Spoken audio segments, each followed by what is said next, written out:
Welcome back to On the Ground.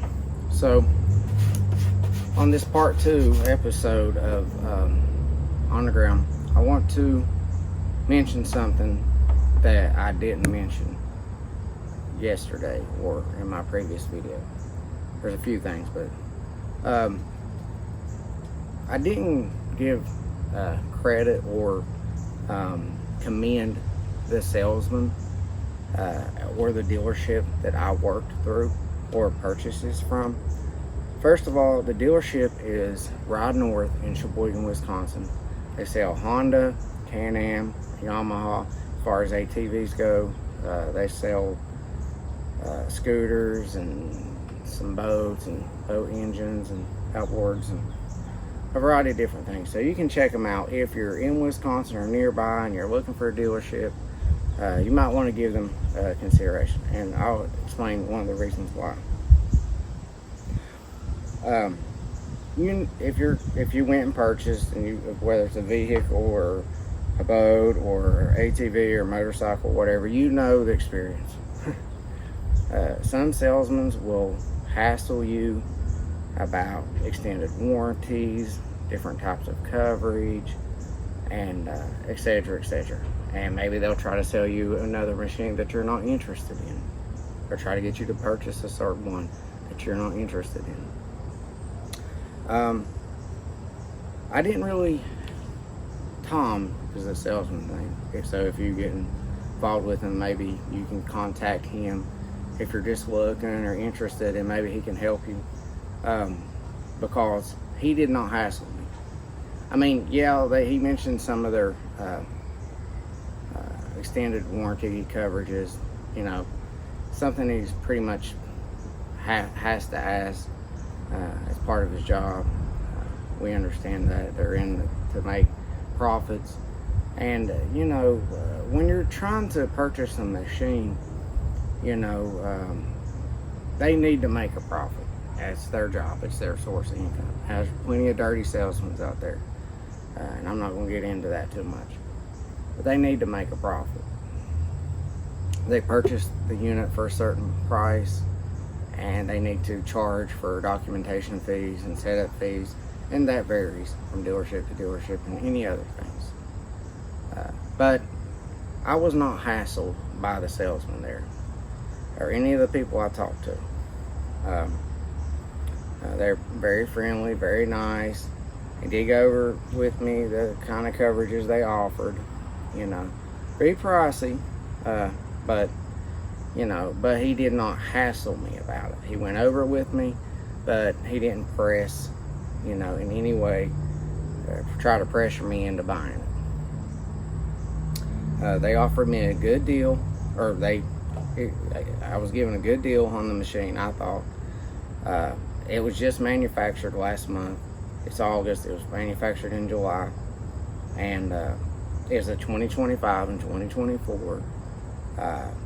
The first one, 2025, that I know of that they even got, at least of a Rancher. So I didn't have a bad experience. And I went over the cost that I paid, and maybe in some southern states you may get a better deal. That's kind of normal down south.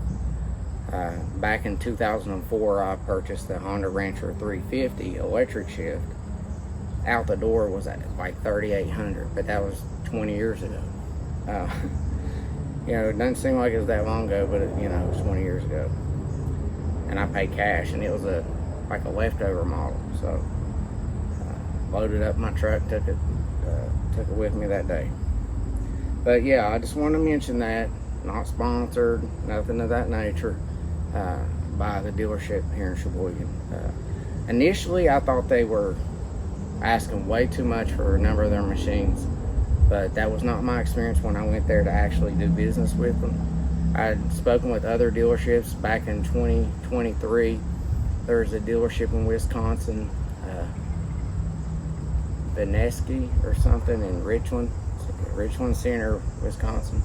They were supposed to be one of the reputable ones, so I emailed one of the salesmen asking for some out-the-door prices, all what they were charging for everything, sales tax, grand total, out the door. And they were supposed to be one of the better ones, but I believe I'd have to recheck my email, but I'm pretty sure that I got a better deal on this one for the new year model versus a 23 in 2023. And that was a very recommended dealer in the state of Wisconsin. I have no reason to recommend them other than I didn't have I wasn't harassed or hassled by the salesman. I told him what I wanted or was interested in, got the out the door price, paid what I showed you I paid. I put $2,000 down. I want to finance it for a little while, kind of help my credit due to medical bills from years ago that just caused me a lot of problems. Had really excellent credit prior, and paid my bills and everything on time. A couple of times I missed a payment, but that wasn't from any economic or financial hardship. That was just due to me basically forgetting or putting it off, or just being busy, with my tight schedule and work. But I always make it a priority to make sure they're paid. I just think it just slipped my mind at one time. It was a $25 gas bill, I think I will net for this month like $4,000, and I don't have a lot of bills, and I could have saved up and paid full cash in this, but I'm trying to help my credit from the harm that a $100,000 medical bill caused me back in 2016. It wrecked everything that I'd worked for. I had 13 consecutive years of on-time payments, not even one late payment, not one, no exaggeration, 13 years. I had nearly a perfect credit score, but medical bills and lack of coverage and my lack of awareness, you could call it ignorance, but it wasn't me being ignorant, it's just I didn't know how it worked and I didn't have the coverage. I thought I was covered, so I was kind of blindsided. I didn't know to ask the right questions. There's not a process in place to properly inform and educate most people, and I learned about it by going through it.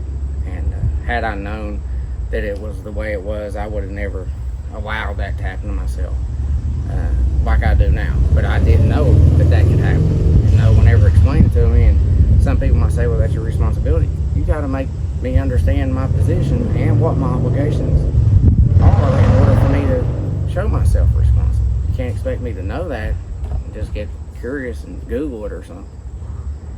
But that's the way that they look at it, and they can take you to court and they can try to force you to pay it for a $100,000 medical bill, and that you obviously is out of a lot of people's budget, especially when they're not making a lot. You got all your bills and everything. I just got a brand new vehicle, $500 and some monthly payments, full coverage insurance and stuff. So anyways, enough about that. So I wanted to make mention of that dealership and my experience. His name is Tom. Again, I didn't have a bad experience with him, and it was a pretty smooth process for me.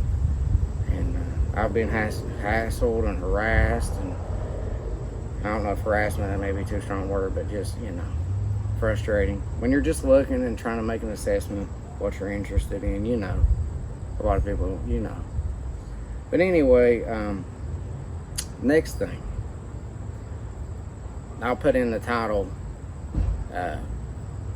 If you're thinking of buying like a Can-Am, the new ones, 2025, watch this video first. And before you watch this one, I recommend you watch new ATV for 2025. I got a new ATV for 2025, my previous video, first, because I cover a lot of stuff in there, and I'm going to kind of brush back over some of the stuff I mentioned. I was considering a Can-Am HD5 Pro at the same dealership, because it was actually cheaper than this. This one was $72, that one was $69 before sales tax and everything. I walked out the door with this one, $7,900. Could have been $78, but I optioned to throw in a $100 delivery fee because I sold my truck a few months ago, and I'm waiting on my other vehicle, and just haven't got it yet. Anyways, I didn't even know I was going to buy this machine, to be honest with you. I really didn't. I was just trying to find out where I stood financially, Kind of had in mind getting a new ATV, but the process of applying with my bank, credit union, who resorts to alternative data, was able to help me out and get me a reasonable payment plan, which I can afford it. I'm trying to pay it off by spring till it's all paid off.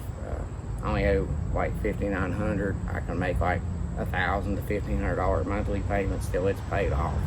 But I may stretch it out for 6 months to a year. Most of it, and just stretch the last little bit out to show consecutive monthly payments that report to FICO for credit scores. Try to help from all the domino effect problems that medical bills cause. Anyways, moving on. Yeah, so I didn't even know I was gonna buy this machine, but they also sell Can-Ams, and they had one for $6,900. It's like $6,899. So I don't know what the out the door price would have been. But it'd probably been close to this. This was $72. I paid $79. So what's that? $700 for everything after. So it wasn't too bad. I think one that Vineski's is like an additional $1,500 from what their asking price was.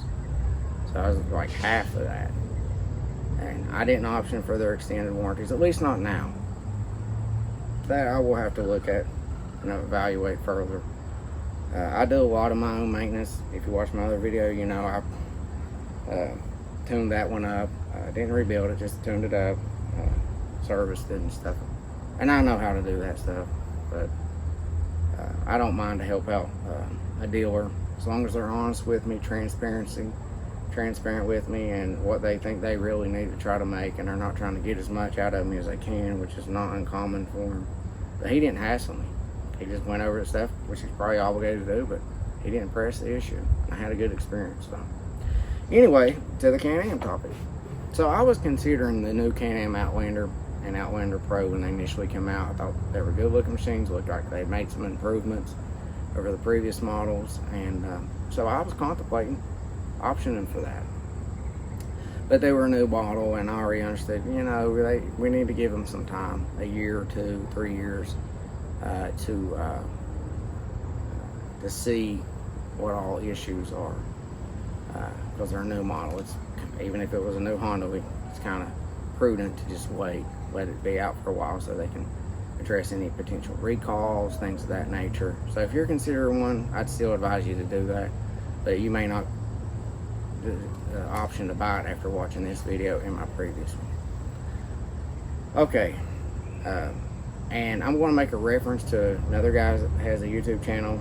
I apologize, Mud Puppy, if you don't like that in any way, but you did do an excellent job, in my opinion, and you helped me make what I believe was the right decision in my purchase by pointing out some shortcomings with Can-Am.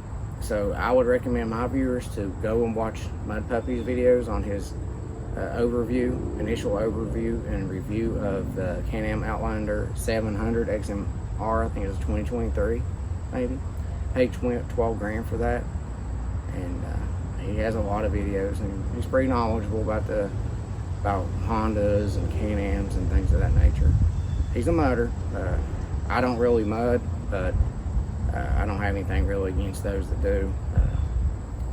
That's just not for me. I did it when I was a little kid, and I got it out of my system a long time ago. But I'm from southern West Virginia, okay, where the Hatfield McCoy trails are. I grew up riding, okay. I grew up riding in those mountains. I grew up riding on those trails before they were the Hatfield McCoy trails, before they were maintenance.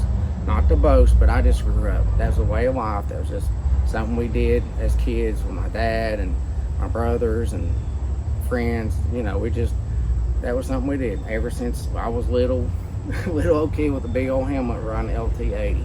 But usually we didn't ride helmets too much, only when we were real little. And we hit them mud holes, and we'd have to wash them, and been way back in the mountain in the mud hole, and 98 degrees, and crusty dried mud on you, and Dad always made us wash them when we got done, and we'd stick the water hose in the tailpipe and watch it shoot out, and we thought that was funny. I don't think my dad thought that was too funny. I don't think it really hurt them though, because they seem to run just fine. But so back to the Can-Ams. We know with the G2 frame that it was weak, had a tendency to crack. I think they may have addressed that. I don't know. Made some improvements, reinforcements. I think there was reinforcement brackets made aftermarket that you could address it. But that's the thing with Can-Am. Even with their new frame design, they still seem to use thin metal for their framing, compared to like Honda or Yamaha or Kawasaki, for example, and Suzuki. Their welds, I was not impressed by the quality of their welds either. It kind of made me cringe at the idea of dumping that kind of money for that machine. Now Rotax, I'm not going to say anything really bad about Rotax, because I did some research on them, because I've never owned Can-Am. I've owned Hondas, Kawasaki, Polaris's, and I've been around a lot of them, not a lot of Can-Ams. My uncle had one, but he sold it. I don't know what his reasons were. I don't think he liked it for some reasons. I thought it was okay. What little bit of times we drove it, I rode it. I had a Brute Force 750 at the time. That machine is solid. My experience, I had no problems with it. It was a gas guzzler, for sure. 5.3 gallon gas tank. I could only get 60 miles out of that tank. It was had a high center of gravity stock in the hills of West Virginia. That's not something you want. You want something like this, or Honda Foreman 400 from the 2000s, because they have a lower center of gravity. And if you live there and you ride the mountains, even the local trails, the goat pass and stuff, made by these machines, or dug out with a mattock and hoe and shovel the side of the mountain, turned into a four-wheeler path, you'd understand why. You want to hug that mountainside.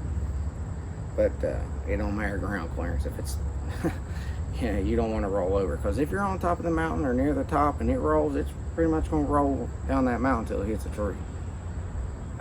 And if anybody's been there, you've seen what the black trails look like. There's black trails worse than the black trails there that you can't really even go on. And I'm not going to boast, oh, I can do this. There's places I'd say it's not worth the risk, and it's not. It's not worth getting seriously injured or killed. It's not. And if you're not from there and you're not familiar with that type of riding, take your time. It may, you may want to have fun, and you'll have fun. Just take your time, be safe, get acquainted with the trails, maybe ride the same ones over and over, so you know there's a blind curve coming up that's a tight area. I've seen people come around curves and hit, and one dodge the other one, go over the hillside.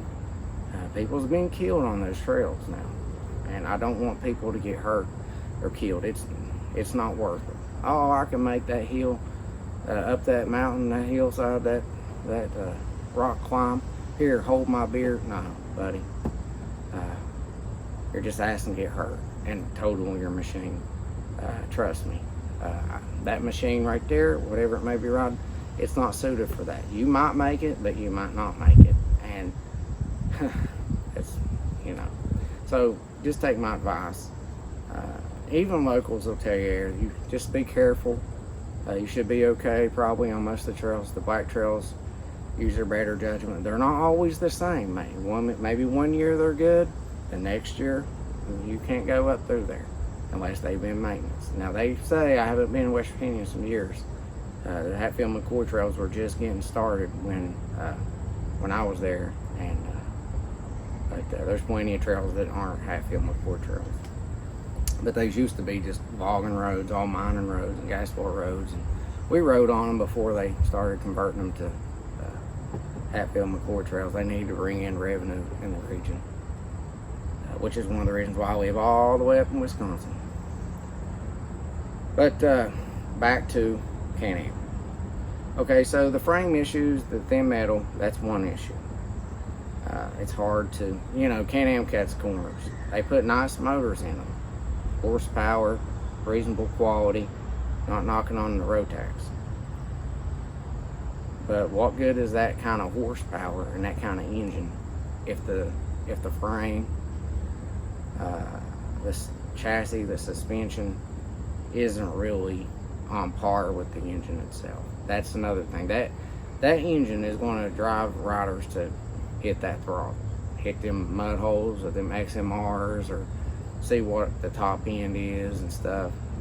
Of course, I don't advise doing that, because you wreck, you could get killed at that speed. But you know, not to be afraid, but just be aware of the wages that you're waging. Another thing about Can-Am is they're assembled in Juarez, Mexico. Okay, again, I'm not knocking on Mexicans in any wise. I've worked with a bunch of them. Okay, some are good workers, some are not. They're not accustomed to practices that we, like in quality control or food manufacturing practices, because I work at a food manufacturing facility because of shortage of jobs in southern West Virginia. So my advice is, if you do buy one, which I don't advise that you do, not right now, and you need to be aware of where they cut corners. Mud Puppy has a good video. There was a bolt hanging out of the crankcase as soon as he brought it home, not even fastened in or torqued into the crankcase itself, just sitting there. He could just do like this and twist it out. Watch his video. After owning the machine for a while, the motor mounts broke. The motor mounts. And the engine was literally doing like this. That tells me there's some serious flaws in that design. Now, I don't know for sure, but I've never heard of Honda or really any other manufacturer engine mounts breaking. Okay, that was a red flag for me right there, and the quality control. Okay, it's a nice looking machine. Okay, they did think through ease of maintenance, but you may have to do quite a bit of maintenance on those machines. They may not be able to take a lot of abuse, and they probably will have to do some things different after the first couple of years, because customers will complain about stuff failing on the machines. If you have bought one, just be aware of the issues. You may have to find remedies to work around it, and you may enjoy the machine, but you need to be aware of some of the shortcomings after the first year, which is not uncommon for new machines to have issues. Okay, they have your snorkel's right here for ease of access. Good idea, good place for air intake.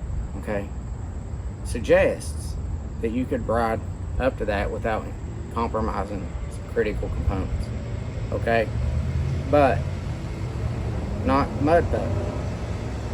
And I don't know, maybe he did, and I didn't see the video, but another rider was riding. Rob Farrow, he bought a Can-Am Outlander Pro, I believe it was HD7, not the XU model. He went through a creek, and the water got up probably just over the CVT. Well, water got in that CVT. And it wasn't, I think it was the CVT hose for snorkel, the snorkel part for that. I think that's what it was. But it was not properly sealed, and water got in there. Well, it has a drain plug, and I don't think there was any real serious damage done. But it was not properly sealed. Now, what good is a snorkel here if it's not sealed down here where it matters? So if you get any of these models, I would do what I believe Mud Puppy recommend.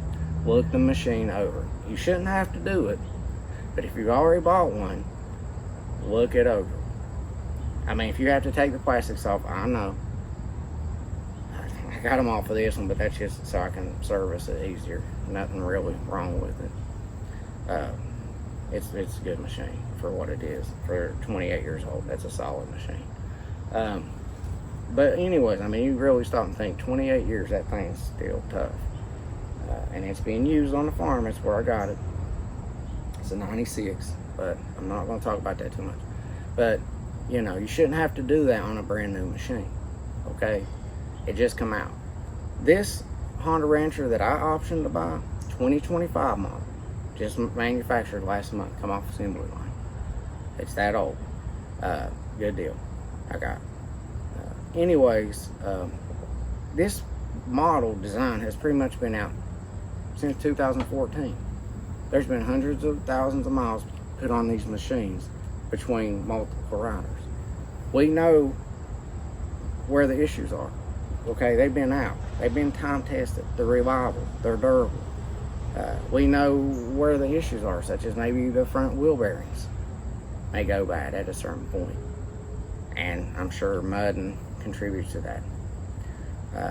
The electric shift, ever since the 350, I think it was a 2000, and I don't know what year they came out with the 450 electric shift, there's always been to where it won't seem to go in gear, and you have to rock it like this to get it to fall into gear. That's the remedy, and it works, and to my knowledge, it's still the issue. Now, once you get a lot of miles, 20, 30,000 miles on it, you may have some problems with the electric shift. It's fixable, and they give you a manual lever to shift it if it does fail, but you can get an electric motor. It's not hard to replace. I think there's videos on it. If it's the motor, if it's something else, it's still fixable. It's just a hassle to have to do it. Now, the DCT on the Hondas. The early models, when they first brought them out, they're programmed because they pre-select the gear they think you're going to go into. And there was some issues in hilly areas where you're going up and down, and the computer would kind of get confused, and the transmission would overheat, which when it gets too hot, the viscosity of the lubricant doesn't function like it's supposed to, and the gears and stuff may wear together, not wear together, but you know, grind a little bit more than they should, and you know, it's a costly repair, the DCT. But that was conditional. They reprogrammed it and addressed that, and I don't believe that's any longer an issue on the newer models. I don't know, maybe the 2022s, 2023s. I would, if I was gonna get a DCT model that was used, I'd probably look at 2023 and above. And but the ones before it, I don't know. I don't know when they address that. You probably have to do some online research, you know, unless you know somebody who knows about it. Option for the foot shift, you know, time tested, reliable, durable. They may change this in the next couple of years. For 2025, the only thing they did again was the collars, but you know, it's new. I'm content with it. It does what I need it to do. It's comfortable. It's more comfortable than that one, trust me.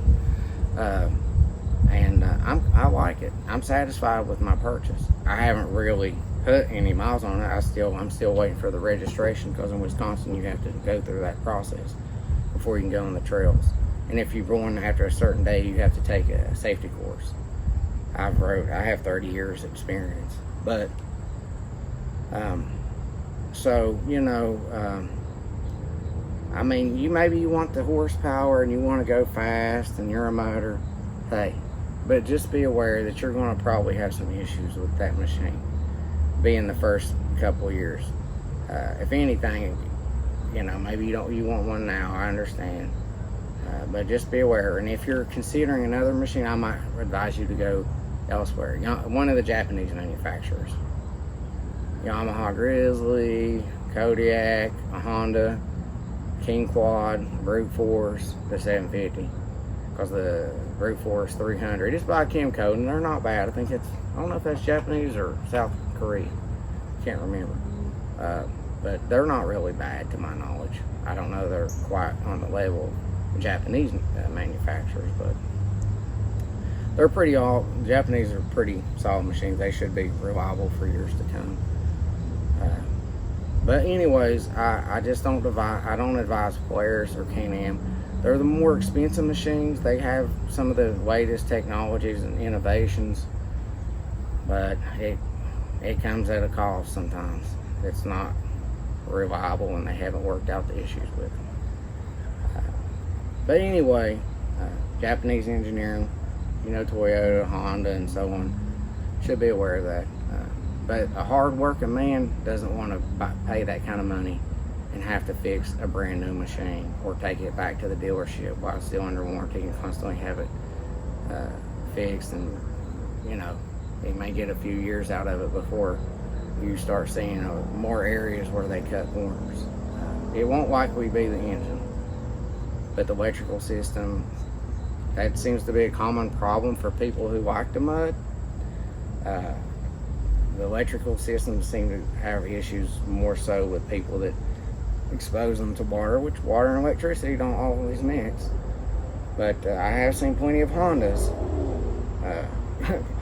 completely submerged in just a snorkel, and they do pretty good. I don't recommend it. I don't plan on doing that with this one. But it's a gift. I'm privileged to have it. I thank God. My heart is not set to it. Jesus is more reliable than a Honda. Okay, I love my Savior. Okay, and you can't serve riches and serve God. If God wants me to sell this and give it to charity, the money to charity or to somebody else, and it's clear that's what God wills, then so be it. God's will be done. But it's just a materialistic possession. It won't last forever. But the gift of God and salvation, eternal life, God's forgiveness, His mercies endure forever. And I'm not ashamed of what I believe. Okay, I ain't some pretender. Or, I sincerely believe I was saved and baptized when I was 18, and it's been a short and narrow path. I've had some good times and some bad times, but God has been faithful. I have the privilege of good things happening to me and His salvation and grace, and the hope of eternal life, and I'm not ashamed. And I might not be perfect, but it can be a struggle and a strive. I've been through some persecuting times. I've had the weight of the world on my shoulders before, and but you know what? It's worth it all. When you do the right thing truly in this sinful world, you'll be persecuted. There's no way around it. But that's part of sitting down and counting the cost of following Jesus Christ. But I'm trying to help people see the things that sponsored videos by Can-Am or marketing won't show you. Okay, they're just not going to show you where they cut corners. And if you're okay with where they cut corners, if you're happy with your decision, I don't have anything against you. But when you work hard and you pay for it, you don't want to waste, you don't want to throw money away. If I have to sell this for something, some important reason, I want to sell it for a reasonable price, and have a good resale value, and Honda's pretty much known for that. It just seems like wrong to spend money invest money in something that may not hold its value like that. I don't need all that horsepower anyway. A 750 was a little too much, not for me, just for where I rode. You don't need that. Those machines ain't ideal for that. That's more ideal for that rugged terrain. It's rough, you'll feel it after a day, but you may make it back, and you may make it back safe. So I optioned for this reliable motor. I did a short discussion on the braking period. Honda recommends that you don't give it full throttle, and don't stay in the same RPM range or hard starts, full throttle starts, for the first 15 miles. Only 15 miles, not 600, not 100, 15 miles, because there's a process they go through when they're built. And if you know more about it than me, not opinion, not what you heard from there, but if you know specifically from Honda, if you worked at their factories or whatever, you're welcome to correct me. But they start these machines up, they run them, they put them on a dyno, okay? I believe that they're pretty much ready for normal operation from the factory. The first 15 miles is just an additional precaution. If you think that you need to take it easy for longer, that's that's up to you. If you believe that you can ride it like you stole it, that's your decision. It may just be fine. I know they recommend you inspect the valve clearance on your valves at the first service, okay? And the 600 mile and the 1200 mile, according to the scheduled maintenance in the owner's manual. I don't have it with me, I'll show you again on this. So, that much having been said, I want to emphasize the importance of doing proper service and knowing where to get your information about a braking period. Now, CVTs is different because of the CVT. I'm not 100% sure, but I believe Rotex engines are already broken in from the factory, okay? But the CVT, you have to break that in, and it may be in their owner's manual, or anytime you replace the belt. People that know this, people are more familiar with this, they know, okay? I don't own a CVT anymore. I had the brute force, never had no issues with it, took my time with it when I got it. I believe they have a solid, reliable CVT. I never had no issues with it. I don't remember how many miles I put on it before I sold it, but it did just fine. It was a 2005 model. But I like Honda's build quality. Some people say they're not what they used to be. I don't see that. Is where it matters: the engine, the transmission, the suspension, the chassis, the foundation of the machine. I see that in what I got, and I'm not complaining. If I do have any issues, I may point it out. The only thing that I might criticize them for is the tires. Okay, and I mentioned this before, if you do add heavier tires and rims, you can double the weight by some of these aftermarket parts by factory, in replace of the factory stock ones, OEM. That's going to put more strain on those axles, wheel bearings, and so on and so forth. So they're probably going to wear over several thousand miles before they would if you remain stock. I'm a trail rider. I usually avoid mud holes. I go around them. It doesn't appeal to me. I guess I'm past that stage of my life where it just doesn't appeal to me. Would I put some mud tires on it as long as it doesn't go against the principle of the weight or where I'm riding?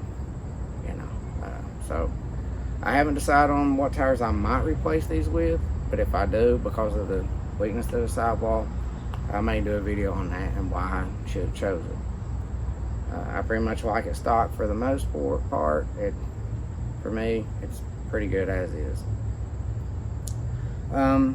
So Can-Am has the assembly line quality control issues, the frame issues, the welds not as good as Japanese manufacturers, the thinness of the metal, the deception in covering those things up so you don't know. Like, they got a heavy duty bumper, you grab it, but the sub mount that mounts it to the actual frame is a thin metal, so, which and I don't think that the metal here, it's thicker than what you find on the Can-Ams, because I went and inspected them myself because they had them there. And I was kind of, if you watch on some of my previous videos about it, you'll see that, they look pretty good, but after further research, my perspective on that has somewhat changed.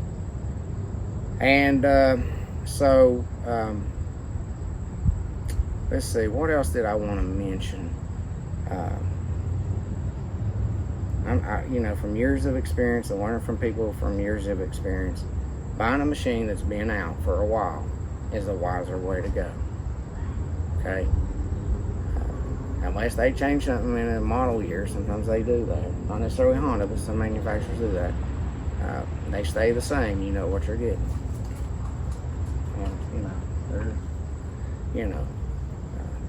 So I mentioned tires.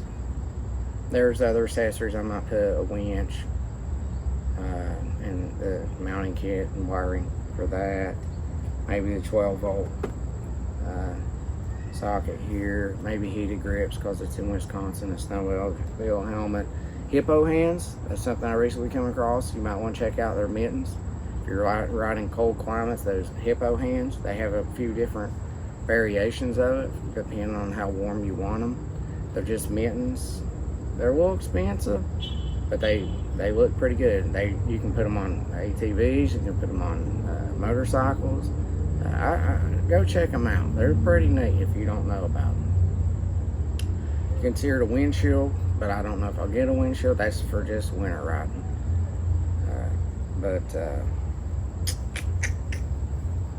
Maybe, definitely, probably some kind of fuel pack, roto pack or something for the back, so that when I'm out riding, I can extend my range. I don't know the fuel mileage. You can put how many miles that you're averaging and getting out of a tank. It's a 3.8 gallon US gallon tank. Recoil starter, you can watch my first video on that.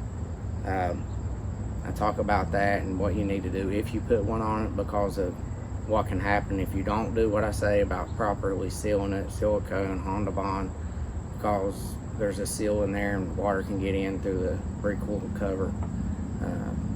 I advise that. Let's see what else. I don't know about boxes. Over time you might see, yeah, this would be handy. Yeah, I could use this. That's normal. I need to finish this. I might sell that. I don't know. It's kind of sentimental. I remember when they were new in the dealerships, and buddy, time flies. It goes by. It seems fast. But yeah, it's hard to beat. They've proven themselves. It's still ticking. Got a still strong heartbeat. So that'll probably conclude it. I just want to point out some things about Can-Am. Electrical issues, motor mount brakes, weak frames, assembly issues, quality control, the cost. They do have good, the link system, I think they have pretty good, I don't know about quality, but maybe good quality accessories. I like their windshields. I like their heated grips and a number of boxes and so on. That's pretty good. But if you're not a real aggressive rider, and you may not have a lot of the issues I have, and the weak, the thinner metal or the welds may not be a deal breaker for you. But I think it's fair to bring that to light. I listed these issues and I pointed them out, in a respectful way on Can-Am sponsored videos, and they deleted all my comments and me laying out all these issues. They deleted, and because they don't, they're trying to sell it. They don't want people to turn away from it. Thousands of people may see that, so they did delete it. But they can't touch my video,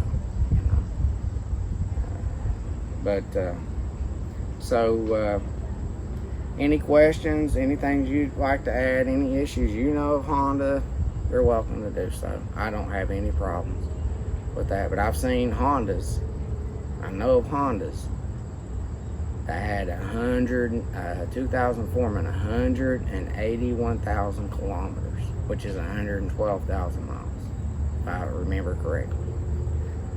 These engines can do it. It wasn't rebuilt. It was just serviced and taken care of. But it was used regularly on a daily basis. But you'll see high mileage machines on farms and ranches, which is why they call them ranchers and foremen. They're work machines. That's why they don't change them. They do what they were designed to do. And that's why you see a lot of them on farms. I've seen a 60,000 mile Defender before. So I know road tax ain't bad. But sometimes the surrounding machine is not it's equal, in my opinion. So I'll see you again here next time on the ground, and if you want to like, click the subscribe, have any comments, you're welcome to do so. I know it's been a lengthy video, but I hope it'll help if you haven't fallen asleep. So I'll see you again here next time on the ground.